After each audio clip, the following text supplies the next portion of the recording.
In the year 1078, a monk named Anselmo of Canterbury astonished the world by arguing that if it is even possible that God exists, then it follows logically that God does exist. Anselm's argument came to be called the ontological argument, and it has sharply divided philosophers ever since.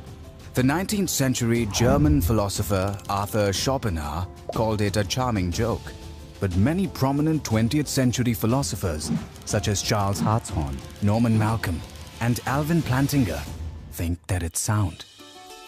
Here it is. God can be defined as a maximally great being. If something were greater than God, then that being would be God.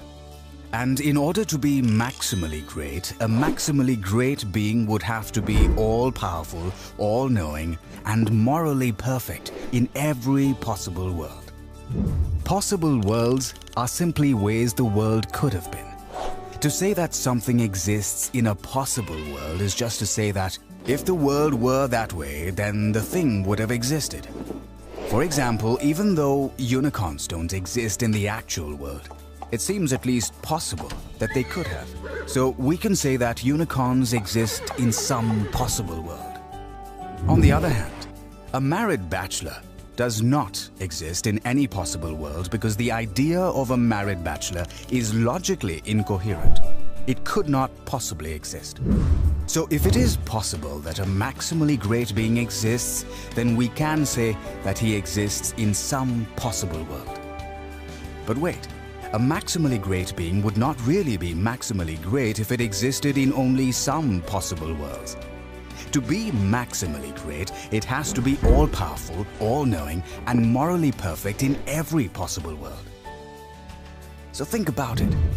If a maximally great being exists in any possible world, then it exists in every possible world. And if it exists in every possible world, then it exists in the actual world.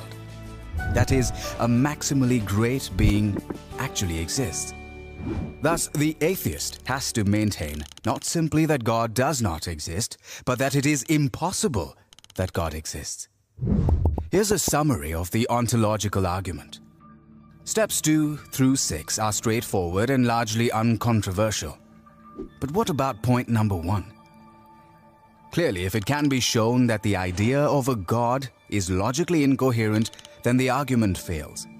But is the idea of a maximally great being absurd, like a married bachelor or a square circle or the smell of blue? This doesn't seem to be the case. The notion of an all-powerful, all-knowing, morally perfect being that exists in every possible world seems to be a perfectly coherent idea. But couldn't we parody this argument and make it work for anything? Why not say, it's logically possible that a maximally great pizza exists. Therefore, a maximally great pizza does exist? However, the idea of a maximally great pizza is not like the idea of a maximally great being. In the first place, there aren't intrinsic maximal values that make pizzas great. There could always be one more pepperoni to increase its greatness. It's not even obvious what properties make a pizza great. Thin crust or thick crust, extra cheese, anchovies? It's relative to the taste of the consumer.